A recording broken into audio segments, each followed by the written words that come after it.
Okay guys, first step to upgrading this Toyota Hilux 2016, 2017 models, anything with this style dash, SR, SR5, but we're going to show you how to remove that carefully first. You're going to need a couple of tools, a little short Phillips head screwdriver, plastic non-marring pry bar. This is just so you don't scratch anything. These are plastic. Use something like a spatula if you haven't got something like that, or we'll try and make these available on our website. Otherwise you can get them on eBay. And 10mm socket, okay, and that's going to be to remove the actual part of the stereo. All right, so first up, you're going to remove the cluster from around the speedo, okay, and there's just two Phillips head screws up here. You're going to do this really lightly because they're scrivets, okay, they're not proper screws, so if you push in, they'll just keep pushing back in. So you want to be really light fingered on this, as you can see there quickly, and then you pop them out and down, and it's going to come out like that, very easy. So this is what they look like.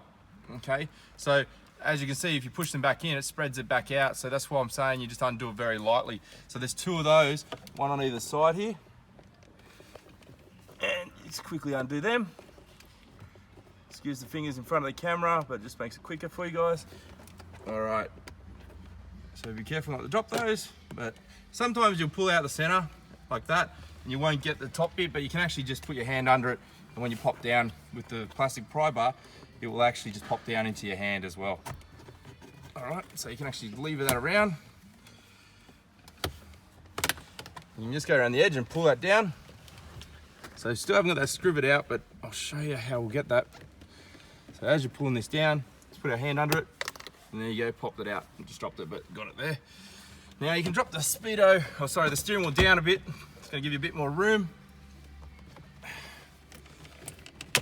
Pop that right out, okay? So we actually don't pull this right off, we're just gonna leave it there, but it's important that you actually do have it loose, because around here, it actually clips back into the panels that we need to pull off. So gotta leave that off and nice and loose. Next step, pull this silver part off at the top. We're gonna pull this bottom climate control bit out as well. So you can lever this a little bit if you want off the front here, but just be careful when you're pressing against things, don't mark things, okay? So it's really just slide it in to give it a bit of pressure that you can lift it forward. And you're gonna retain it and support it as you pull it forward so you're not breaking anything. So always go to the section that's closer to the part you gotta lever off, like off the dash. So as we go along, we move along with it. All right, and then it comes off. You can lay it up on the dash, just put it downways so you don't scratch anything, because all these clips can scratch your dash, so just be careful on that. All right, now we're also going to pull out this glove box while we're at it. This makes it a little bit easier. So you can actually just open this, and if you give it a little bit of a pull, so you can actually undo the bottom one as well, the bottom glove box, and just give it a bit of a pull, and she'll come out, okay? Now, when you do this one, so that's how far down, you can see they all just come out with clips, but when you do this one, make sure you come directly straight out, okay? If you're sort of levering it a bit, you can mark these sections, so just be really careful. We're gonna quickly put this on the bench just so we don't scratch it. All right, and we're gonna continue and get this bottom bit. Now, this bit, once you've got this shroud from around the steering wheel, you can pop this off quite easily and get your hand behind it and just sort of lever forward. So let me get my hands in. So there you go. That's pretty much out now. And then you just got to lift the top off and it'll come down.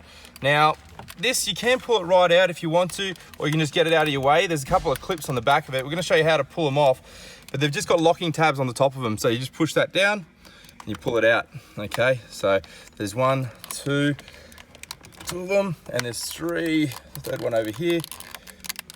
And they just get it a little bit tight, so just give them a jiggle, and then you can pull it out a bit more. And this little funnel here, you can actually just pop that off. So you just support this as you're pulling it off, and that will pull off as well. So what that is, that's your climate control sensor. So there you go, that's all out.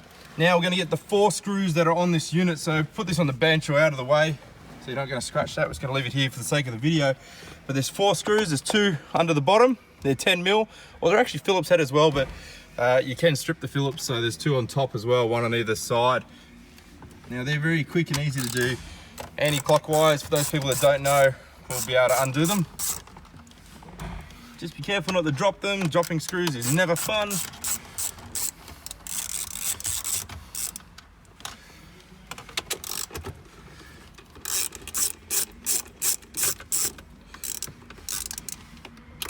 Oh, there's just dropped one. Anyway, we'll grab that once we pull it out.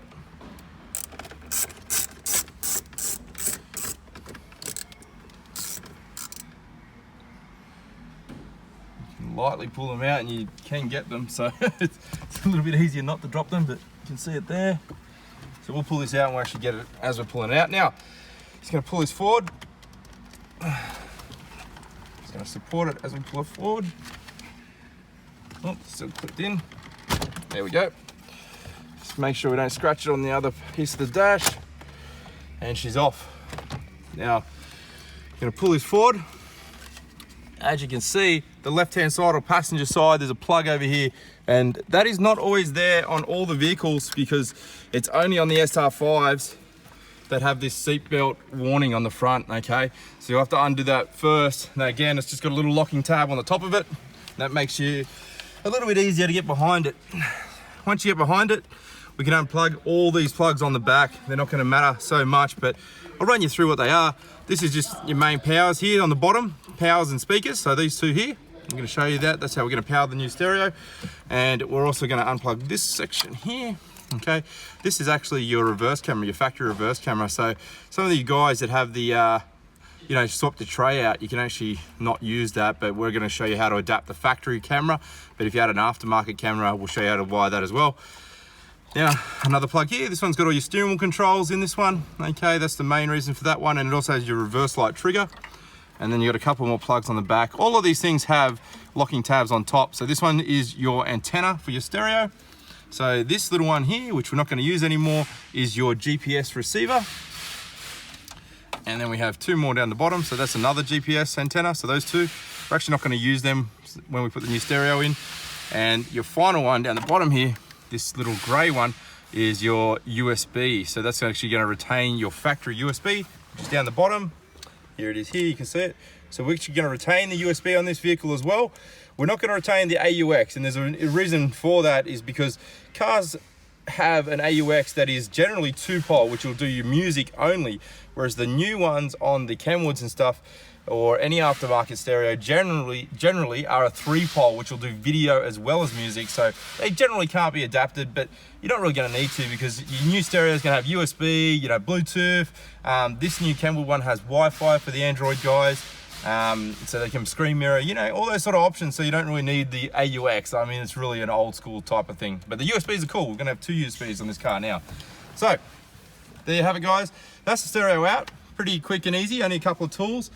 Now we're gonna show you how to wire it up, and we're also gonna show you how to mount the new stereo because we've got a whole new fascia and you actually got to drill out a little section on these brackets to mount it really easy, but it's not that hard to do. So let's go show you that. As a good installer, I've forgotten something. So this one's probably important for you guys out there, and we're gonna show you. We're gonna plug this back in and just double check that there was no CDs in the unit, all right? So this power one down the bottom right corner is the main one we're gonna use.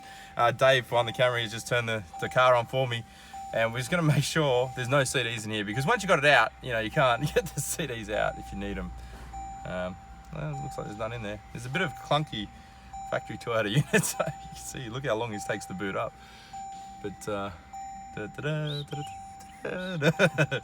now this is one of the reasons you'd probably change it. But the new Kenwood ones are really sick actually. So even when the Kenwoods are booting, if you're reversing, the cameras come off straight away and it'll just boot in the background, so you can actually reverse straight away, no waiting around. So man, these things are terrible. You can't even tell if it's actually doing anything. So there you go. Looks like there is no CD in here. As far as you can't even tell if you're pressing the button. Anyway, good reason to upgrade, fellas, but there, do that before you pull the unit out, and it's a good way to go. Guys, so now that's the stereo out of the car, so it's all apart. That shouldn't take you too long. It literally takes us probably 5-10 minutes maximum to do. Now, we're gonna run you through everything that will be in your box, okay? Now, this will be the same with you guys who went for the 917 widescreen, 7017 double DIN size or whatever, whichever Kenwood unit or package that we sold to you guys. We're going to run you through what's in the box quickly, and then we're going to show you how to mount the stereo up. So quickly, this is what comes in it. You have a plug and play harness, okay? So this is going to do everything from your antenna, USB adapter, reverse camera, and steering wheel controls, and the powers and the speakers, okay? So that's going to be everything in that harness. Now, that's it there. We've already pre-made this for you guys to make it so easy for you to fit. there's the USB adapter. So come in closer, have a look at this, Dave. Check it out. So this one here is the USB adapter, okay? So this is gonna go to the car side, this will go into the Kenwood side. Then that's your main power harnesses. Now you also need a microphone. So you do need to use this external mic. I know there was one that came factory with this unit, but this one is a lot better than the factory one. This will give you noise cancelling and better reflection in the car, and you can actually adjust it when you're on the phone in the Kenwood unit, so you must use this external mic. I'm gonna show you how to run that really neatly. It's very discreet and easy to do. This is your GPS receiver, okay? This just improves the accuracy of the Apple CarPlay Android Auto when you're using Google Maps, Apple Maps, or Waze now you can use on Android phones. And you're gonna have two USBs. One, we're gonna adapt to the factory USB, and you're also gonna spare one into the glove box. And then there is this extra harness. Now this extra harness we're not gonna use. This just comes in the Kenwood box. This is for adding extra external sources of video and audio. So technically you could run your old, your PlayStations and things like that, external DVD players. Not that you really use it these days. So we're not gonna use that. So that's what it is, all right? You're also gonna need some screws, some mounting screws, and that's gonna help us. Now, this is the old unit. This is the new fascia kit that's gonna come with you guys in the car. In the package together. And we're gonna show you how to mount this up to the factory brackets. All right guys, so we're gonna need a couple of tools, not too many. You're gonna need a Phillips head screwdriver. We've just got it in a drill here for speed.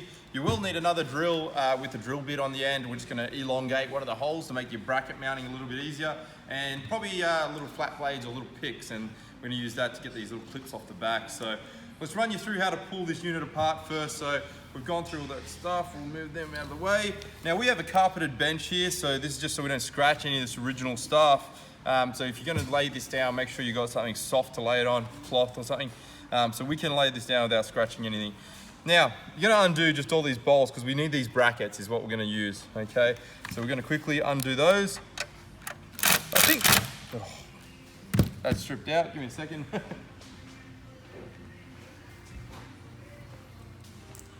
So,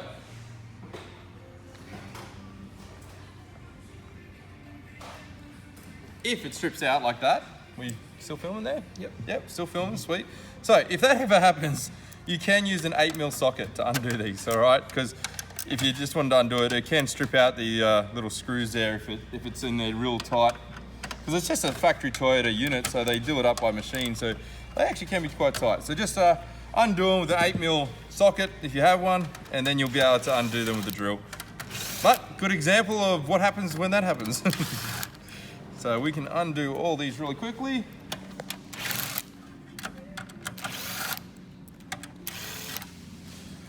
And then we have two screws on either side to undo it off the fascia.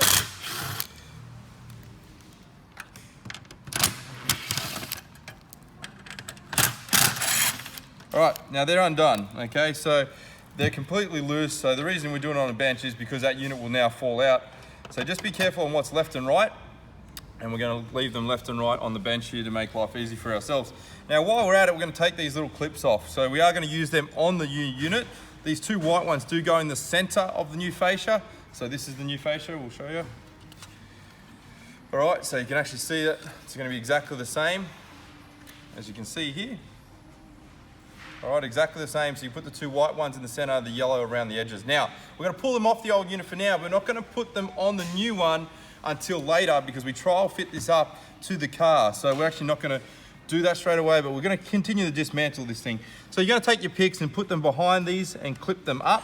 And you can use two if you want to make life easier and just clip them off, okay? So you can actually go around and do every single one of those. As you can see, a little bit fiddly, but you can clip these off. Oh geez, it's a bit tight. There you go. And that's how you get them off, okay? So they are a little bit fiddly, so go around and remove all 8 of those. Just remember the 2 white ones go in the middle. Now, we'll pull this off to make it a little bit easier for you guys to see.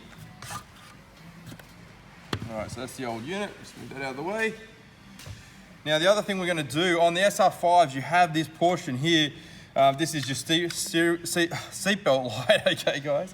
And these are really easy to remove. On the sides of them, they've just got little clips, so you can just bend them out a little bit with the pick that you just used, and you pull up on it at the same time.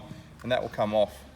You guys that don't have the SR5, if you have a Workmate, if you don't have SR5, you won't have this, okay? So we're gonna actually give you guys an extra cover here to block this hole on the new fascia. So just ask us about that, guys, if you need that, and we can make you up a little plastic cover to go in there. But that's as simple as fitting in, and you just push it back in, it'll clip in, okay?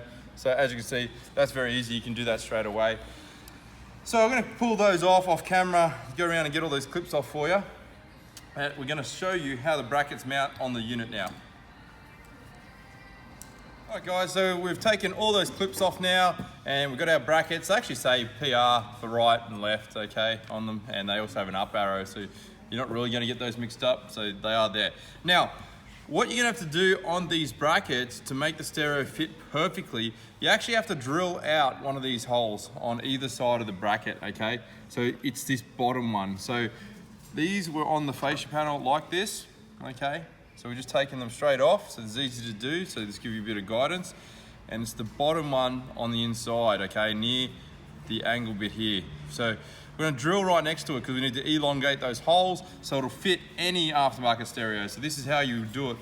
So we're gonna take this bracket, we put a little mark on there, and we're gonna drill it out, okay guys? So we've just got a universal drill bit here, but you could just get a fixed one rather than a uni bit. And we're gonna put that there, hold it, and now if you're gonna do this, be careful holding this metal, because if you're pushing hard on the drill, it will actually bite and it can spin it and you can cut your hand. So just be really careful when you're doing this. We're doing this on a piece of wood so that we can actually drill through.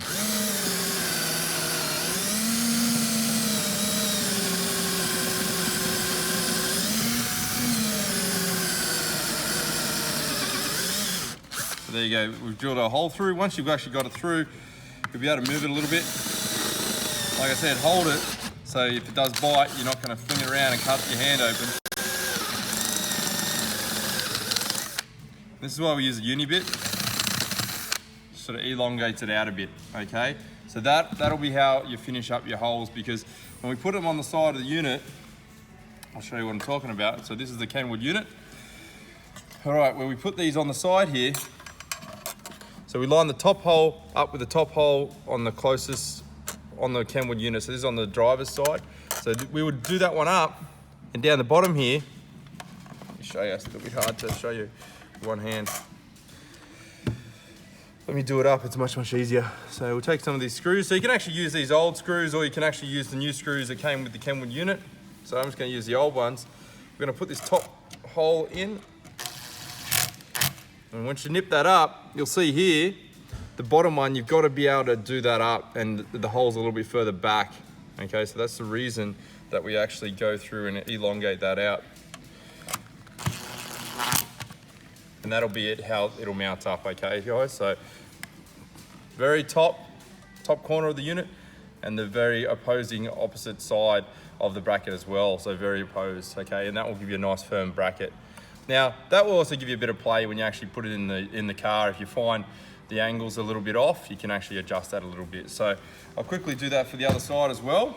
And what I'll also show you then, guys, is that's on the widescreen unit, but I'll show you on a standard double din as well, because you're gonna have to add in those extra Toyota wings that we're talking about.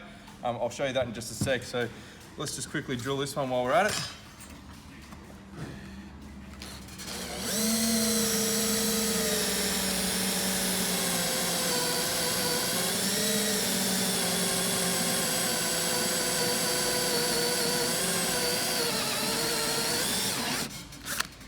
If anyone wants to know, these uni bits are available from J-Car Electronics in Australia, but any tool store or Bunnings or hardware store will have these. They're only about 10 bucks.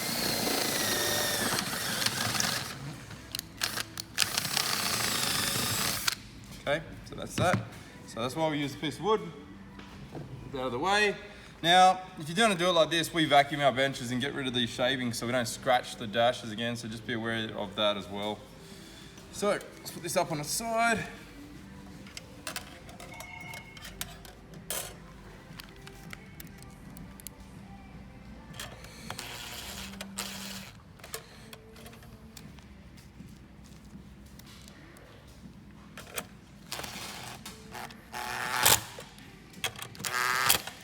Okay, you can nip those up so they're nice and tight and it should sit against it.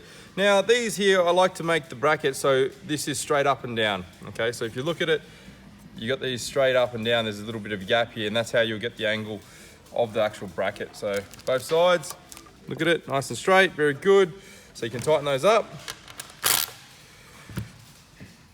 I'm gonna change the screw because this was the stripped out one. So I'm gonna get rid of that one and use one of the other ones.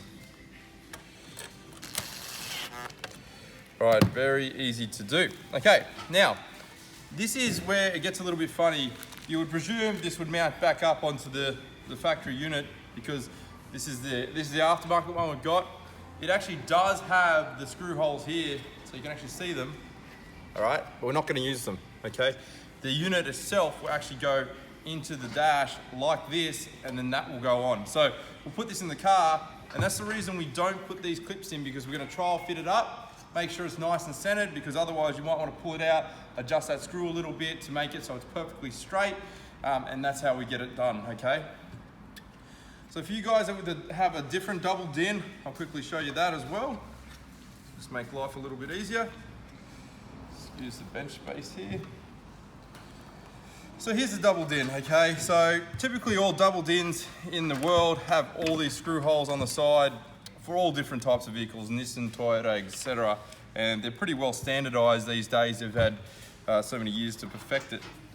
So the only difference that you're gonna have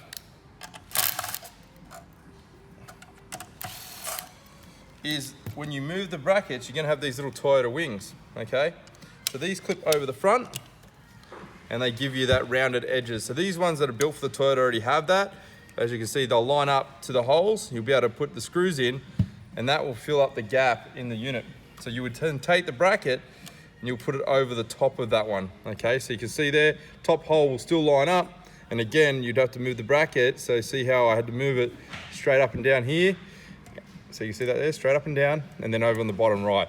So that's how you would do the standard double din head units in Australia, okay? If you don't have the Toyota widescreen, and that's anywhere in the world, anyone that has these Hiluxes actually, and any double din, it doesn't have to be Kenwood, but when we sell these kits, we love these Kenwood units. They're just rock solid, man. There's just nothing wrong with it. But when you buy a double din unit, you'll get that fascia, and we'll provide these wings for you as well. There is other styles, okay, of wings. So this is another Toyota wing. So it can come with either. I mean, that'll still work the same when you've got it on the side. You just put it here on the side, and as you can see, still lines up with the holes. I think we're going to use these ones. These ones are a little bit better in terms of the flexibility of the holes when we provide these in the kit. These are made by Wisdom Holy, okay? So these ones here are made by AirPro in Australia. Very cheap to buy. You can buy a pair of them for about $10, $15. They're not expensive. These ones are made by Wisdom Holy, but they're a little bit easier for some of the bracketing that you need to do. So we're going to provide you with these ones, all right? If you buy a double din. But if not, this is the way to go. So let me put this back on quickly, and we're going to take this into the car, and we're going to show you how that mounts up. All right. Guys, back in the car, we're going to do a few peripherals. Some of these cables we're going to run before we mount the unit up, so we only have to do that once. So straight up, we're going to do the microphone first. It's going to be the easiest thing to do. On the passenger side, you'll see this handle. Use the plastic non-mounting pry bar again and just slide it behind these covers, and they will pop up easily, okay? You don't have to damage them. And then that's a 10mm bolt behind there. So same size as your stereo.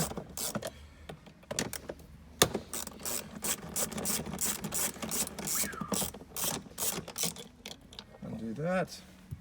So they're very easy to come loose and just pull off. All right, so that's the handle off. Now the next step is you can actually pull this rubber off. Okay, this is pinch weld, so it's actually designed to come off. It is easy to do. You just grab your hands on it, pull it off, and then you pull this cover up forward. So put your hands behind it and just pull that forward, and that will actually come right out. Now, if you pull this out, just make sure these clips don't stay in the car bit, okay? If they do, just pull them out and they slot in and out. So you can actually see they slot in very easily. So if you do have that issue, don't stress, okay? We're gonna put this up on our dash. Again, just be careful not to scratch anything. It is plastic, so, and this is a soft dash, so that shouldn't be too bad. Now, side airbag here, okay? So you don't wanna run cables along this part. You wanna keep them with all the other factory cables. This gentleman's had a dash camera, by the looks of it, installed by someone else. So that's actually been run there, so you can see it's a little bit fiddly. Let's ignore that. So, microphone. Really easy to do. Now we're going to mount this up on the dash behind the mirror here in the center of the vehicle. Reason being, away from the windows, and you know, both passenger and driver can talk, so it's nice and clear. Now these just have a little bit of tape on the back of them. Just take that tape off. And you're just going to stick it up right in the center. So you're going to center it up. All right, and stick it to the windscreen. Okay, nice and neat like that, straight up and down. Got the cable here. Now the cable we're going to run behind this hood lining. So just like this guy has done for the dash camera. Now it's easier to start right over here in the corner because you can sort of hold it around the corner. This guy's has a bit of tape here. Then you just tuck it up in. Okay, so you can actually pull this down a little bit. Just tuck it up in there, and it should sit up there nice and neat.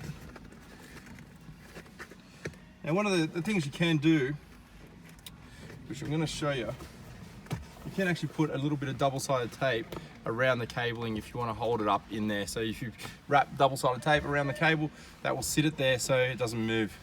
Okay, once that's on, I'll get some tape. Now we use this is called Tessa tape. It's a cloth tape. It's actually what they use on a lot of the factory cars. It's better than a plastic. It doesn't melt, doesn't flex as much. Okay, I'm going to put a little bit of tape around the cables with the other factory cables. Now that just keeps it in place and away from the airbag, which is always good to do. As you can see, that'll be nice and neat. I'm going to tape that down there as well.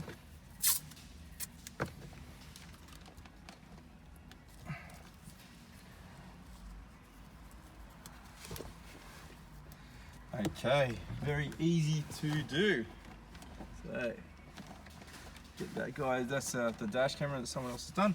Now this is pretty easy to do as well, because you've got this dash out. You should take the end, you can put it down here, and you can actually reach in behind and grab it.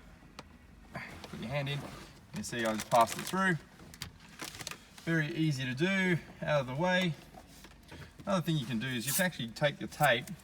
You can stick it against the metal in the car if you like, to keep things out of the way.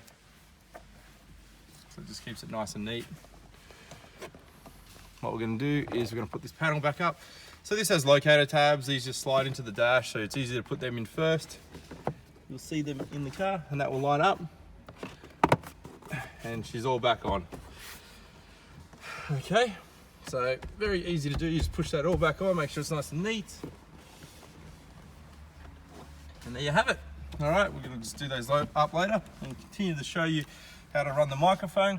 Now under here, this does have an airbag here, so you just wanna make sure when you're coming behind, you can go up and around the airbag so that it's not in the way of that as well. And you're just gonna pull that through. Just be careful not to cut the cable on any metal. Okay, because it is a thin cable and there's sharp metal under here, so just be careful with your hands as well. And as you go around, you'll be able to lift it all the way through, and you just want to loop it over things so that will actually hold it up and out of the way, so you can actually see. There you go, nice and neat.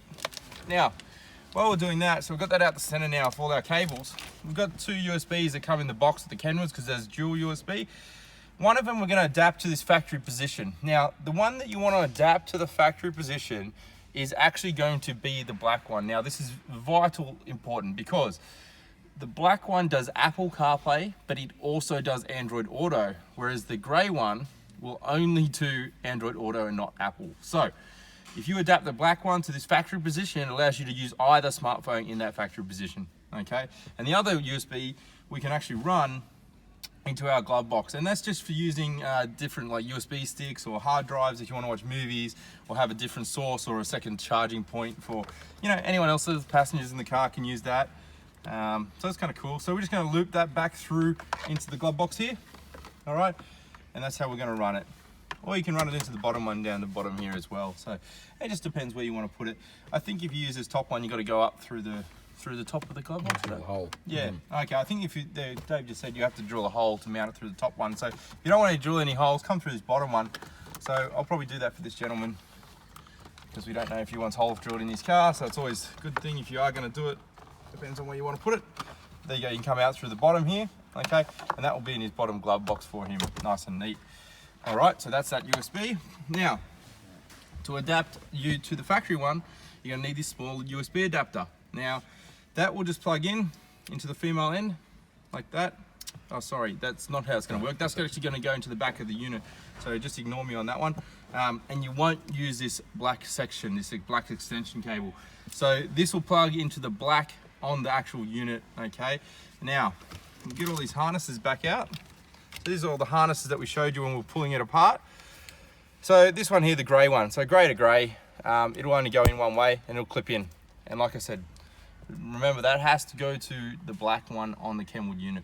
And the reason you don't want that extension in is it's actually important that you don't use that extension when you're using the smartphone connectivity, because Apple CarPlay Android Auto are very, very sensitive to current drop. So the more cables that you have in it, the more length, the less likely it is to actually work, okay? So that's very, very important. That's why I like the Kenwood unit, because you can actually omit that part of it and just have this short bit straight into the short part on the back of the Kenwood. So that's one of the reasons they're very, very good. I mean, like some of the other units we've played with have had long cables, just hasn't worked as well. All right, so there we go. So now we have our microphone, we have our USB adapters just there. So this microphone one, I'm gonna twist this up just a little bit, just to shorten the length on it.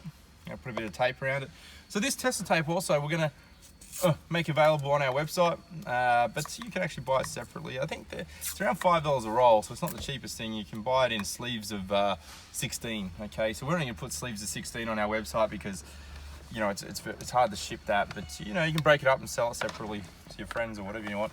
Now, here's the cool part. This is our harness that we've made earlier for you. Very, very easy to do. So you are gonna use all these plugs. So how do you know if you missed something? Is you didn't use all the plugs. So just make sure we got them. So first up, the little square one, this will be your antenna adapter, okay? That will plug in. I've done it upside down. There you go. It'll only plug in one way, so that's important. Then you have these two. These are your powers. They all really only go into one spot, so you can't really get it wrong. So there's your main powers and your speaker powers. This gentleman's had an aftermarket sub put in, so that's why he's got a little bit of extra harnessing. Okay, now you got these two. One is your steering wheel control adapter, and one is also your reverse camera. So they'll only go in one spot. Done. Oh, upside down. Done. They'll all click in and lock in place. All right, and then we're done. So now all these units will actually go into the back of the Kenwood unit. So we've got, you should end up with two USBs if you're using a Kenwood unit, which we always provide, microphone, and we have a steering wheel control adapter, antenna adapter, reverse camera, okay, and then you have the main power harness for the unit.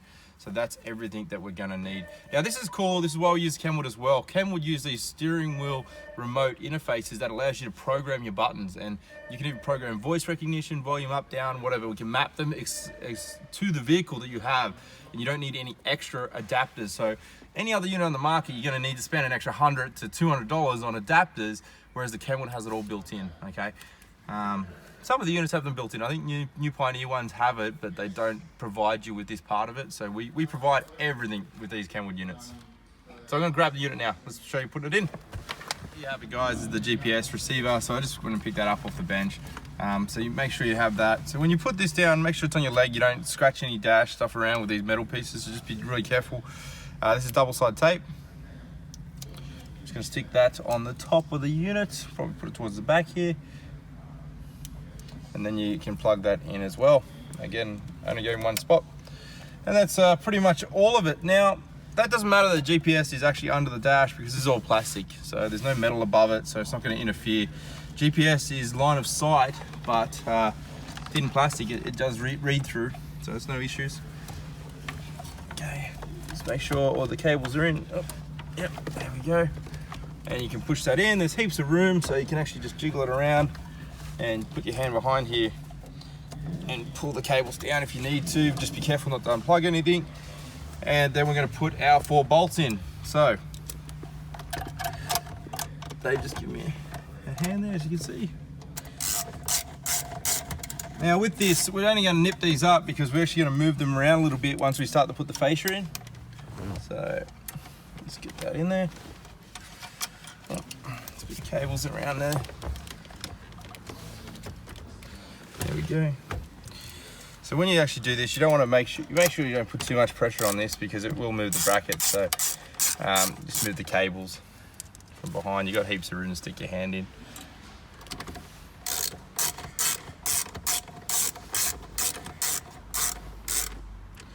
So that's it, 1, 2, 3, 4. Like I said, don't do them all the way up because we just want to make sure that we have a bit of flex in the brackets here because we can move them around a little bit and make sure it's perfectly centered in the plastic fascia before we clip it on. So I'll grab the fascia now, we're going to sit that on there to make sure.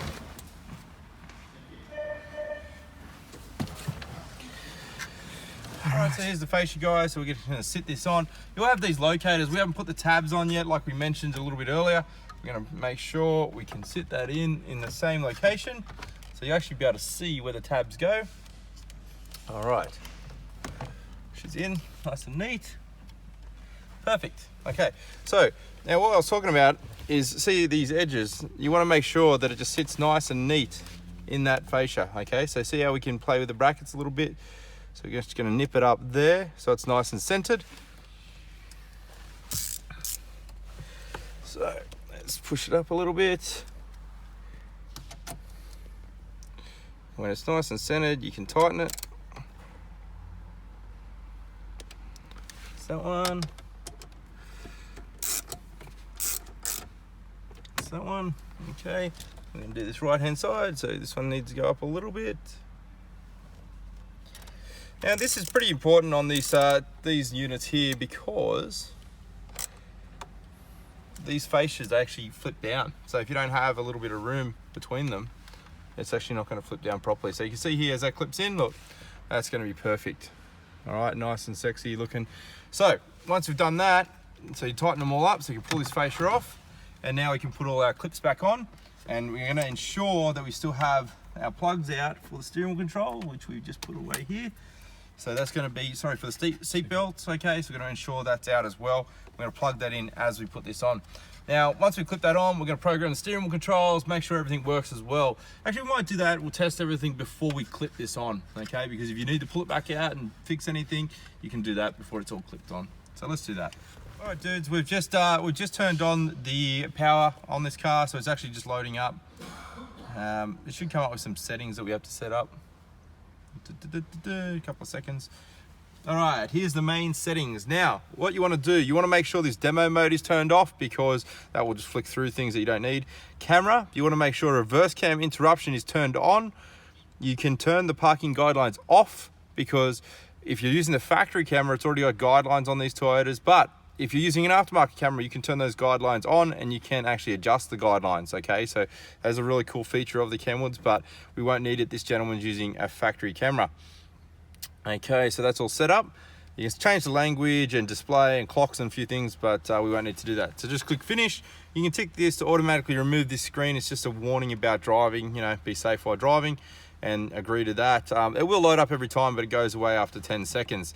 Now, the other thing we're going to do is we're going to set the steering wheel control. So on these units, you go to the settings. So on the screen here, you're going to push this little button down the top left and the little cog, which is settings and user interface. Now, steering wheel controls. So you're going to press that. You're going to wait for it to say learning complete when that lights up, because that means it's plugged in at the back. It's detected that there is steering wheel controls to be learnt. Now, once that's up, you can press the steering wheel controls and we can map them to the car. So we have volume up. So we press and hold that for 2 seconds. Then you map it to volume up on the unit. Now these you can scroll up and down for the different functions, but this is a volume up button. Volume down, push that for 2 seconds. It comes up, select volume down. We have track up. Press that, so we're gonna scroll down to track up, track down. We have a answer button, so you can scroll down to the answer button, a hang up button, hang up. We have a voice control button. So this is cool, this is why I like the Kenwood as well. Then the very bottom actually has a voice control button, so you can actually press that to activate Cortana or Siri. And then we have a mode button or a source button in the middle, so SRC is source. Once that's finished, you can push learning complete and it is done. Now you can exit out of that, and if you want, you can double check all that works. So let's go into radio, for example. Okay, we can push up and down and it will do the volume up and down. Seek your track up and down. We've got source. And you can actually just try those things out and make sure they're all working. Now, one of the other things you might want to do is you might want to set your colors. So this actually scrolls through the colors, but if you're on the home screen or in the settings, you can actually go into display and you can set the colors or the background and stop these buttons from rotating. You can even change pictures.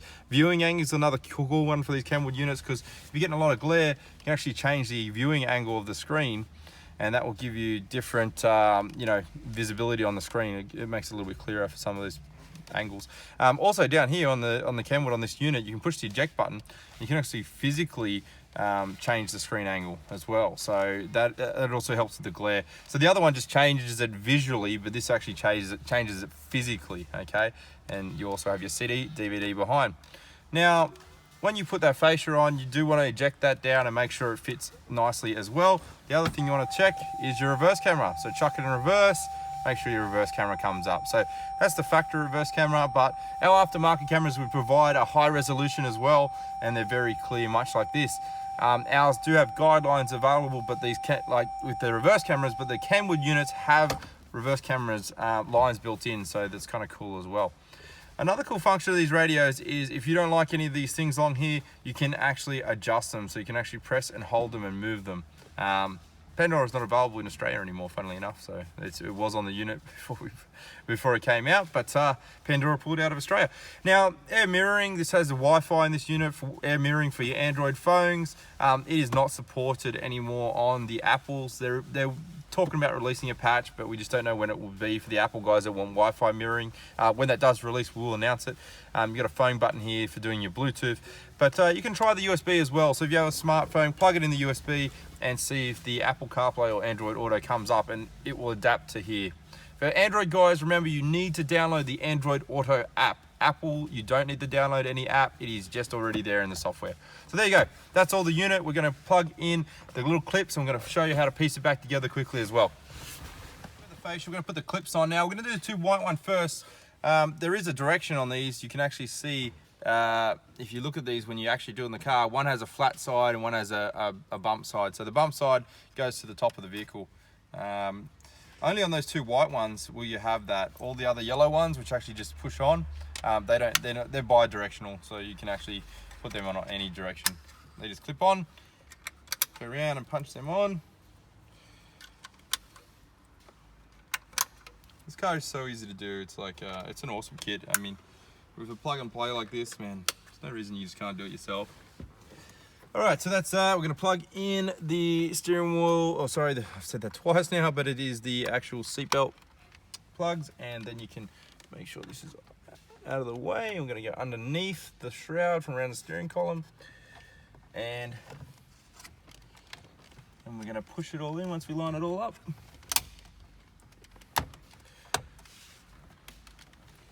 And get that bottom one in. Yep, that's good. Where's that top one on? There we go. Which is in. There you go. Clipped in, nice and neat. Okay, I'll have to wipe that screen after. But there you go. And if you want to, you can undo those. And if you still need to adjust it, you can still adjust it a little bit. She looks good from this end. All right, now it's just a matter of reversing everything you did to pull it out. So that's all clipped in. So we can actually go ahead and put the glove box back in, put those things, the bottom climate control back in. Just make sure you do your climate control hose back on and plug those plugs all back in. So I think there was 3 total to do. And you're done. Now, I will show you this shroud when we go to put that back in, because it is important to get that correct, because it actually has to pull over and clip in properly over these paneling. Okay, so you need to just check this edge here and make sure that clips on properly. We noticed whoever did the sub didn't actually get that back in properly when they did it, and also at the top here. So let me put all these other panels back on and I'll show you that one quickly. Okay, just clipping this bottom section back in really quickly and easily. Hose is going on. And make sure we got this plug as well. A little bit tight.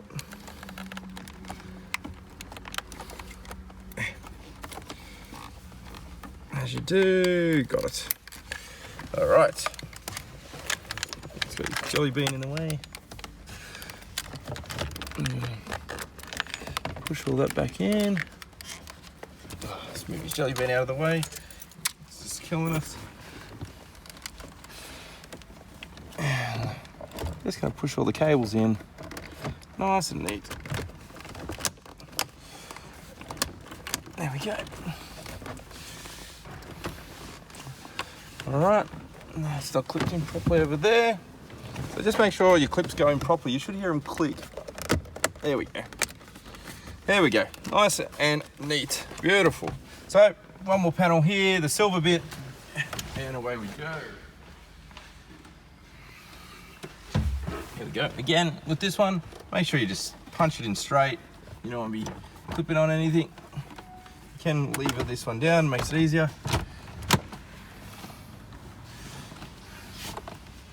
And she's beautiful. Make sure she still opens without hitting anything.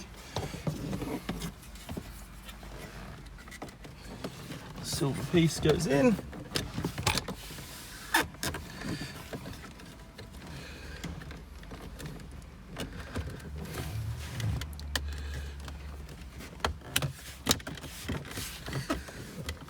Done, nice and neat. Now, I'm going to switch sides here because it's easier to look from this side, and we're going to put this shroud on. It's very important we do this with the two scrivets and make it perfectly neat. So we're going to swap sides. So what's important about this shroud is you've got these little locator tabs, okay? So not just the clips, but the little locator tabs, and they will locate into the panel, okay, just there. Now, not only that, these parts of the shroud will actually clip over sections. So it is very important that when you put it in, you get it all over those sections so it sits in nice and neat. So the way to do it is actually to wash those locators and push towards them as you're clipping them in. So you'll see that, see it's nice and neat through there, and this will push down once it goes in a little bit. But it's also important at the top here, you've got to sort of push upwards, up and over and in. Now the reason being is there's actually locators up the top here as well. All right, so as you can see, that's gone in nice and neat that time. Beautiful. Okay, so make sure it's all clipped in. You can check. So the reason that it's got to clip in properly around the back as well, so you'll see across this section, it's not very clear. Let's just try and feature. There we go. So across the back there, it's got to line up nice and neat because you see the high beam light, you don't want to be blocking that. Now, you're going to take your scrivets, and the way the scrivets go back in, you put the centers in them, but don't push them in, okay? You just sit them in there so it's open, and you can push them up into the section that they came out of. Once it's up and in, then you push the center in and it locks them in place. All right, and that's it, done, back together. Not very hard to do, it probably takes you about an hour to do. All in all, man, it's just really good. You got 3 different options. Like I said, they're not even that expensive. The plug and play makes it so easy to do. And hey, you get like all of these cool functions. So there you go, the unit's lighting up. Like I mentioned before, even when it's booting, straight into reverse camera, so there's no waiting around. It's nice in the dash, very sexy looking. Steering controls all work, reverse camera, USB, smartphone connectivity, always updated maps. Reason to upgrade, man, it's not even that expensive. Oh, the cool thing is on our website, we now have zip money as well. So anyone in Australia, well, you can do 6 months interest free. So you can buy it now and just pay it over 6 months for anything over $1,000. Anything under $1,000, we also have afterpay. So you can actually pay it, every 2 weeks in quarterly installments and actually get the stuff right now. And we DHL Express, so your tracking number sent via SMS and email straight away. And it's pretty seamless. Guys, there's the new head unit in the new Hilux. So 2016, 2017 models, complete plug and play upgrade kit where you get all this fascia, the head unit, retains factory reverse camera, USB adapters, then you're going to get the Apple CarPlay Android Auto. Factory steering controls will actually work with it as well, so you can actually see Google Maps there using Android Auto. This is on the new Samsung, but Apple CarPlay as well. Very good for that smartphone connectivity, guys, and $13.99 delivered for this setup. There is cheaper units, they're about $300 cheaper, so $1,099 delivered. Well worth the upgrade. We have afterpay, so you can pay it in quarterly installments over 8 weeks, so you have 6 months interest free through zip money on our website, and we show you how to put it in. It takes less than an hour.